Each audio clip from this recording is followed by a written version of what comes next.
আগামীকাল ঐক্যমত্য কমিশনের কাছে সংস্কার প্রস্তাব জমা দেবে বিএনপি। সকালে গুলশানে বিএনপি চেয়ারপারসনের কার্যালয়ে সংবাদ সম্মেলনে দলটির মহাসচিব মির্জা ফখরুল ইসলাম আলমগীর বলেন, ফ্যাসিবাদ বিরোধী ঐক্য নষ্ট হয় এমন কিছু করা যাবে না।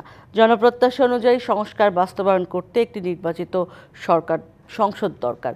কোনো মহল যেন রাজনৈতিক উদ্দেশ্য হাসিল করতে না পারে, এজন্য অন্তর্বর্তী সরকারকে সচেতন থাকার আহ্বান জানান মির্জা ফখরুল।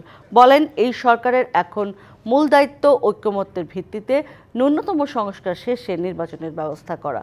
অন্তর্বর্তী সরকারের কোনো উপদেষ্টা ক্ষমতায় থেকে দল গঠন করায় জনমনে সংশয় তৈরি হয়েছে বলেও এ সময় অভিযোগ করেন বিএনপি মহাসচিব। কমিশন যে প্রস্তাবগুলো করেছে সংস্কার কমিশন, এগুলো তো অনেকগুলো মিডিয়াতে চলেই এসেছে।